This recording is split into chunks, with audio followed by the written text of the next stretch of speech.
Olá, leitores! Hoje a gente vai falar um pouquinho sobre o livro Dom Casmurro, do Machado de Assis. Esse não é o primeiro livro que eu leio do autor, eu já li alguns outros. Eu comecei, na verdade, a ler Machado de Assis pelo livro Ressurreição, depois eu li A Mão e a Luva, e eu li também alguns contos fluminenses dele, eu acho que é esse o título do livro. Esses livros, assim como o Dom Casmurro, eles estão todos disponíveis no site do Machado de Assis, disponibilizado pelo MEC. Então, se vocês não tiverem com muito dinheiro para comprar ou querem primeiro conhecer as obras para depois adquirir os livros, vocês podem adquirir nesse site. Um dos meus livros favoritos do Machado é com certeza o Memórias Póstumas. Eu acho que o Dom Casmurro fica em segundo lugar. Entretanto, o Dom Casmurro não foi um livro que, enquanto eu estava lendo, eu senti que ia ser um dos melhores livros que eu já li da vida, sabe? Foi mais um livro, assim, na minha experiência, pra passar o tempo, um livro de qualidade, né? Que tem uma escrita muito boa e é todo amarradinho, tem muitas referências ali dentro do livro. E, enfim, foi um livro muito bom pra passar o tempo e eu vim trocar algumas ideias sobre o livro. A gente vai falar sim sobre uma das coisas mais faladas do livro Dom Casmurro, que é a traição ou não da Capitu.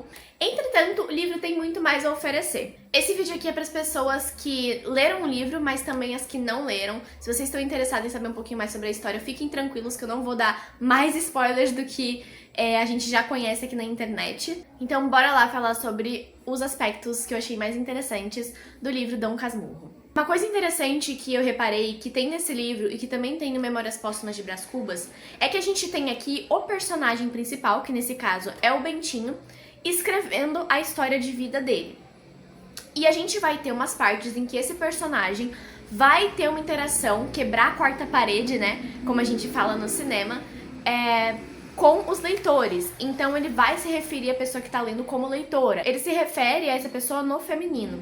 Além dessa interação que ele tem com a gente como leitor, ele também vai ter alguns momentos de ficar meio que irritado com a gente, supondo certas coisas sobre a gente. O que diz bastante, se você parar pra pensar, sobre a personalidade do Bentinho. Ó, por exemplo, tem uma parte aqui na página 121, mais pro final do livro. O livro tem 152 páginas, pelo menos essa minha edição aqui, que é bem antiguinha, da editora Ática. Ele vai ter uma interação aqui que ele vai falar o seguinte: coisa que não era necessário dizer, mas há leitores tão obtusos que nada entendem. Se lhes não relata tudo e o resto. Vamos ao resto.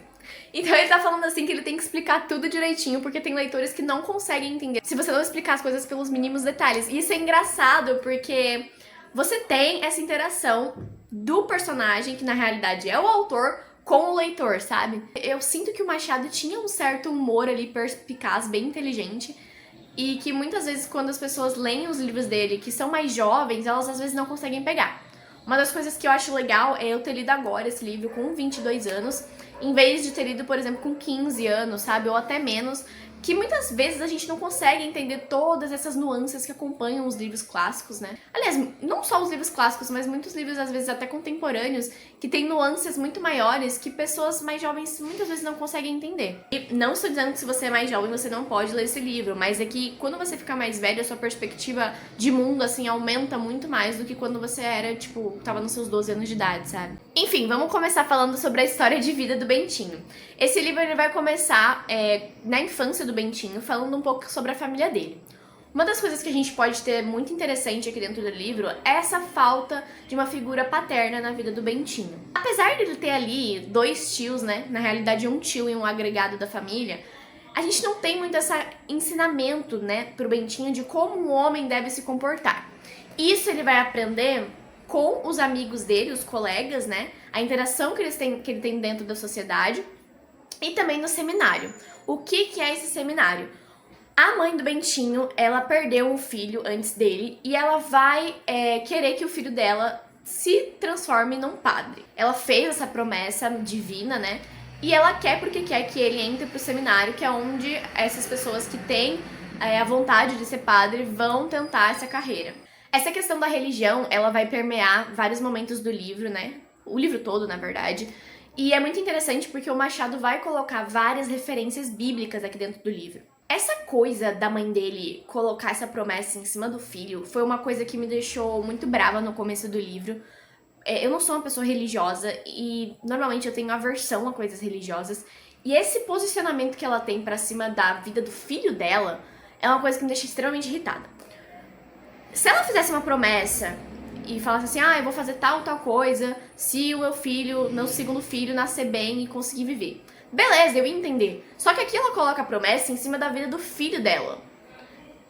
Tipo, ela não sabe como essa criança vai ser e ela coloca essa ideia de que ele vai ser padre pra cumprir uma promessa que ela fez pra Deus, pra ela mesma. Porque ela tinha a intenção de ter um filho, ela queria muito um filho. Por que ela não colocou essa questão do seminário dentro da vida dela, sabe? Em vez de colocar em cima de outra pessoa essa questão. Isso é uma coisa que me irrita muito aqui da mãe do Bentinho. E assim, não é só ela que é a personagem religiosa aqui também. Mas uma coisa que é interessante é que o Bentinho não é uma pessoa religiosa, sabe? A gente tem a Capitu, que é essa menina que ele conhece desde a infância, que são amigos desde a infância, que vai se desenvolver em um relacionamento amoroso.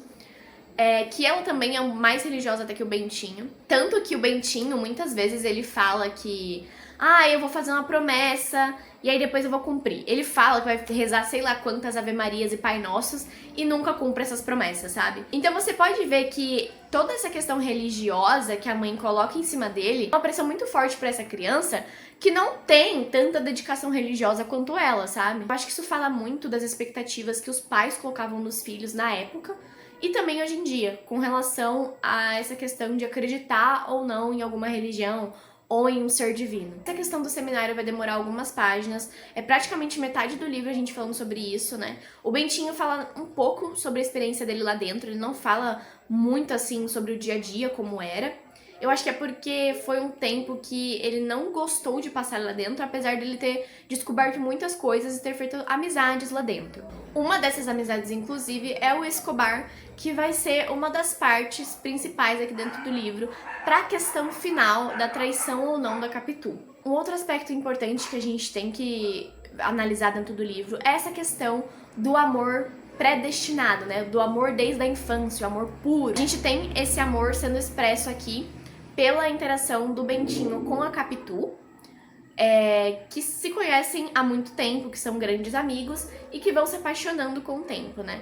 Inclusive o Bentinho, na realidade, ele nem reparava que ele talvez sentisse alguma coisa amorosa pela Capitu, até um dos personagens aqui falar sobre isso. E esse amor puro, ele não é nem expresso somente através da Capitu e do Bentinho. A gente tem também muito essa coisa do amor puro presente na relação da mãe do Bentinho com o pai dele. E ela também é colocada ali pelo Bentinho como uma grande santa, uma mulher que nunca faz nada de errado. A única coisa que ela fez de errado foi essa questão do seminário e ele mesmo assim perdoa ela porque ele sabe que ela é muito religiosa. A gente poderia até dizer que o Bentinho tem problemas com a mãe dele, porque ele idealiza muito ela como mulher, sabe? Uma frase que é muito famosa, assim, que na verdade não é meio usada fora de contexto, porque no livro ela não tá uma seguida da outra no começo, é a famosa frase falando sobre os olhos de ressaca da Capitu, né? Os olhos de cigana oblíqua e dissimulada. Eu não sabia o que era oblíqua, mas dissimulada eu sabia. Essa frase é assim do Bentinho. E é uma questão que permeia, assim, o livro todo, essa questão que o Machado faz com relação ao mar, né? De ser arrastado meio que pra Capitu, sabe? Porque ela é uma pessoa que chama muito a atenção dele, assim, e das pessoas ao redor também. Isso também pode falar um pouquinho, essa questão do mar, sobre o descontrole dos ciúmes, né? Que o Bentinho tem por ela. E também o mar é outra questão extremamente importante pro final do livro, em que a gente vai ter um personagem, infelizmente, perdendo a vida quando vai nadar no mar. Uma coisa que eu acho legal a gente reparar é em como o Machado, na época que ele estava também, né, ele tinha acesso à cultura de vários países, ele faz referência à cultura de vários países. É meio que a cultura pop daquela época, sabe? Ele cita ópera, ele cita livros que saíram naquela época, que eram a cultura, assim, popular ali do meio onde ele estava.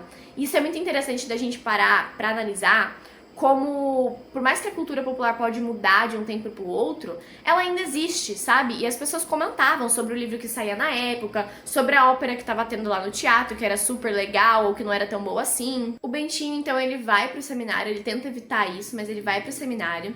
Passa um tempo lá, não é muito tempo, mas é um tempo, assim, que ele desperdiçou da vida dele, entre aspas, num lugar que ele não queria estar.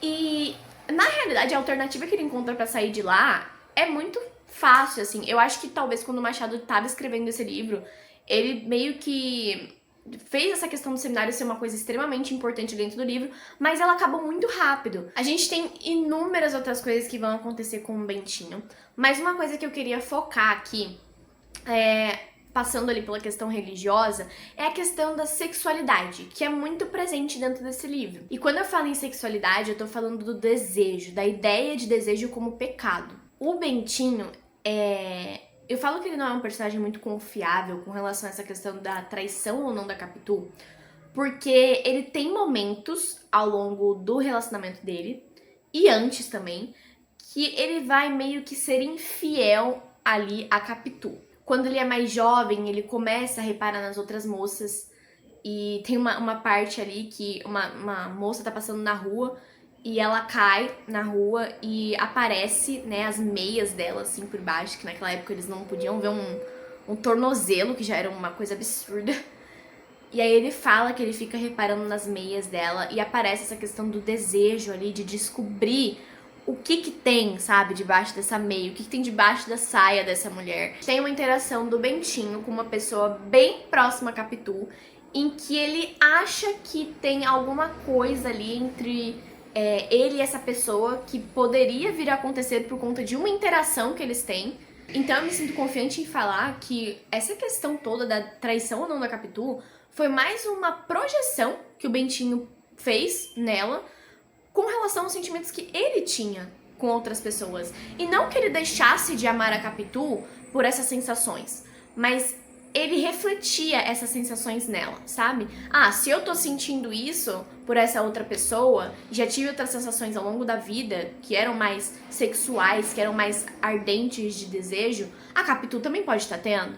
E o Bentinho, gente, ao longo do livro, ele é uma pessoa que imagina diversas situações, sabe? Então você vê que ele tem uma mente muito imaginativa. E logo no começo do livro, esse título de Dom Casmurro, né? Se você for procurar no dicionário, Casmurro tem uma ideia de que é uma pessoa muito teimosa, muito cabeça dura, sabe? E é uma pessoa fora da vida do Bentinho que vai chamar ele de Dom Casmurro. E o Dom Casmurro, ele é dividido entre o presente do personagem que tá escrevendo o livro e o passado. Então, ele tá olhando para essas coisas que aconteceram com ele no passado com a perspectiva de um adulto, né? Até ele mesmo fala que, se você for pensar na minha ideia de relação com a Capitu e em como era o meu dia a dia, era uma coisa muito de criança, sabe? Então ele mesmo julga o passado dele. Mas uma coisa que não muda é essa questão do final do livro, dele realmente teimar que houve sim uma traição por parte da esposa dele, que é a Capitu. Você tem aqui a questão da escravidão presente, né? O Bentinho, ele possui escravos, a família dele possui escravos. E é uma coisa que aparece aqui no livro de uma maneira muito triste, porque você tem até uma parte ali que o Bentinho fala, ele começa a falar o nome dos escravos, como se fossem coisas, sabe? Que ele, assim, se importa, entre aspas, porque são meio que parte da família dele, de novo, entre aspas, mas ele trata como se fossem objetos. Ele começa a dar o nome dos escravos e ele fala que os escravos têm até os nomes repetidos, porque eles não se importam de dar nomes diferentes, sabe? E aí eles colocam o mesmo nome em cada escravo, né? Tipo, tem um João, aí o outro João eles vão chamar de João alguma coisa, dar um apelido pra diferenciar. Então, isso é uma parte, assim, que permeia muito o livro, que é tratada numa normalidade que assusta, sabe? Essa questão de, ele é meu escravo, tá tudo bem, sabe? É muito estranho pra gente hoje que fala tanto sobre essa questão do racismo, que ainda permeia muito a sociedade brasileira, e a gente vê isso retratado no livro de uma maneira tão crua, é muito estranho. Mas esse livro aqui, diferentemente do livro, um livro que eu gosto muito, que é O Curtiço, do Aloysio Azevedo, que fala diretamente sobre a escravidão, ele não vai ser focado em escravidão, mas a gente tem essa parte aqui dentro do livro que eu acho legal trazer luz aqui. É uma família humilde, eles são bem de vida, mas eles são mais humildes, assim. Só que eles têm muito essa questão de padrões sociais que eles têm que seguir, sabe? Ideias de comportamento da sociedade daquela época que eles têm que seguir. Por exemplo, a mãe do Bentinho, ela ficou viúva, né? O pai dele, infelizmente, faleceu. E ela, assim, ele coloca ela nesse lugar de santa, né? Tem até uma parte do livro aqui que ele realmente vai chamar ela de santa. E vai querer que os outros se refiram a ela como santa. E ela é idealizada como essa mulher que amou um só homem, casou com um homem, teve um filho com ele, ama esse filho de paixão e é dedicada única e exclusivamente a esses homens, sabe? Então a gente tem essa figura da mãe do Bentinho sendo colocada dessa maneira. E é uma coisa que ainda assim permeia muito a nossa sociedade, da mulher que sofre o luto eterno pelo marido, sabe? E essas personagens femininas, elas são muito importantes aqui pra história. A gente tem não só a mãe do Bentinho, a gente tem a Capitu, a gente tem a Sancha, que é amiga da Capitu, tem a prima dele, que é a prima Justina aqui dentro também, que é uma personagem que não tem muitas falas aqui dentro do livro, mas que aparece muitas vezes pra ser aquela figura feminina que critica tudo, sabe? Todo mundo pra ela não é bom, a não ser o marido dela morto. Então, de novo, a gente tem essa questão da mulher que ficou viúva e que vê no marido uma figura que é idealizada. Se a gente for parar pra pensar no livro Dom Casmurro, essa questão de idealização, de relacionamento, de emprego, sabe? É muito frequente aqui, porque a sociedade onde a gente tem o Machado de Assis escrevendo isso é muito de aparências, sabe? Você tem que parecer isso, você tem que parecer aquilo, as mulheres são desse jeito, os homens são desse jeito. Então você tem essa questão do gênero muito forte aqui dentro do livro, amarrada com a questão religiosa. E eu tô falando isso da minha experiência de leitura, tá? Analisando o livro como eu percebi o livro. Vocês podem ter percebido de maneira diferente. Eu acho que o Dom Casmurro tem muitas coisas a oferecer, além dessa questão da traição, tanto que eu não vou focar nela agora, não vou falar dela aqui, porque é uma coisa que muita gente discute. Eu quis trazer todas essas outras questões que são muito relevantes sobre o livro, né? Uma última coisa que eu queria falar aqui sobre o livro, como eu falei pra vocês, não é o primeiro livro que eu li do Machado. Não foi um livro que me marcou muito, não é um livro marcante pra mim, Dom Casmurro. Foi um livro mais assim pra passar um tempo, é um romance pra passar o tempo, na minha opinião. Eu sei que pode ter muita gente assim que amou o livro, que vai reler pro resto da vida, mas eu acho que foi um livro que realmente foi um romance, assim, que você consegue imaginar uma pessoa da época do Machado, 1800, né, lendo num final de semana em casa, ou até durante a semana em casa, e falando sobre romance com uns amigos, mas não sendo aquele livro que realmente você vai pegar pra querer ter na sua estante, sabe? Presta atenção quando você estiver lendo esse livro. Às vezes eu me distraí um pouco assim, minha mente não tá muito boa ultimamente pra ler, porque eu me distraio muito fácil, pensando em muita coisa ao mesmo tempo. Mas presta atenção no que ele está te falando, porque a escrita dele é muito planejada, sabe? E todas as referências que ele faz à época, a outros escritores, as coisas que estavam acontecendo na época, a referência que ele faz ao mar, que é frequente aqui dentro do livro, é muito lindo, sabe? De verdade, você consegue ver que é uma pessoa que era um artista e um escritor muito bom. Tenho todo o respeito do mundo pelo Machado como escritor e pelas obras dele, mas a gente muitas vezes tem um respeito muito grande por uma obra, mas ela não pega no nosso coração. A minha questão com o Machado é uma coisa mais intelectual, sabe? De olhar para aquela escrita, olhar para os personagens e analisar eles e falar, caraca, isso aqui é muito bom. Agora, de coração mesmo, uma escrita que pega no meu coração, eu não diria que é o caso do Machado pra mim. Eu acho que nesses termos tem outros autores que pegam mais no meu coração, como é o caso do Charles Bukowski, que é um autor mais dos anos 80, anos 70 ali, e o caso da Luiz Azevedo, que é mais ou menos contemporâneo ali ao Machado. Sobre o fato também do Bentinho não ter muitos amigos, né? Ele mesmo fala isso, que ele fez mais amigos dentro do seminário, e no final da vida dele também ele não tem muitos amigos ali, nem uma mulher nova na vida dele também. Que ele foca muito na mãe dele, ele foca muito na Capitu, e ele não tem, assim, uma coisa que desvirtua, assim, um pouco dessa rotina de família dele, sabe? Ele desvirtua dessa rotina quando ele tá ali mais pro final do livro, que ele vai assistir uma peça de teatro pra tentar esparecer a cabeça dele, e mesmo assim não consegue muito, sabe? Ele tenta se distrair um pouco, mas essa questão familiar aqui, de você ser muito focado na sua família e não olhar ao seu redor, eu acho que é uma coisa que permeia muito a vida do Bentinho, e que faz ele ficar muito focado em coisas que muitas vezes não existem, sabe? Que se ele se distraísse um pouco mais, se ele arejasse um pouco mais a cabeça dele, se ele tivesse mais amigos, se ele tivesse uma vida social que não fosse somente essa questão do casamento, da família dele, eu acho que ele não ia ser tão focado assim em achar problema onde não tem. Pra finalizar, eu vou ler uma frase aqui do livro que eu marquei, que eu achei muito bonita, ressoa um pouco com o livro, com o comportamento do Bentinho e com as pessoas ao redor dele, né? Enfim, eu vou ler aqui pra vocês, pra gente finalizar esse vídeo aqui. Como eu disse, tem muito mais coisa pra discutir sobre esse livro. Se vocês quiserem trazer outros aspectos, deixem aqui nos comentários, que eu vou ficar muito feliz em responder. A frase que eu vou ler tá na página 72 do livro, pelo menos da minha edição, não sei qual vai ser a página de vocês. A alma da gente, como sabes, é uma casa assim disposta. Não raro, com janelas para todos os lados. Muita luz e ar puro. Também as há fechadas e escuras, sem janelas. Ou com poucas e gradeadas, à semelhança de conventos e prisões. Outro assim, capelas e bazares, simples alpendres ou passos suntuosos. Não sei o que era a minha. Eu não era ainda Casmurro, nem Dom Casmurro. O receio é que me tolhia a franqueza. Mas como as portas não tinham chaves nem fechaduras, bastava empurrá-las. Então aqui a gente tem essa parte do Bentinho falando sobre a alma dele, como ela se comportava. E eu acho que, mais assim, pro final do livro, a gente vê que, infelizmente, a alma dele se fechou muito depois de tudo que aconteceu na vida dele. Depois de tudo que ele passa com a Capitu, que assim, não são... A vida deles não é muito, a gente pode dizer, empolgante, pelo menos pra mim como leitora, porque é uma vida ali muito do subúrbio, né? Que ele até fala no final que é uma história dos subúrbios, ele fala também isso no começo. Que é uma vida muito simples, mas bem de vida, né? Que ele tem dinheiro, sim, pra viver bem. Ele se forma, inclusive, em Direito. Ele é um personagem que depois de sair do seminário, ele vai estudar.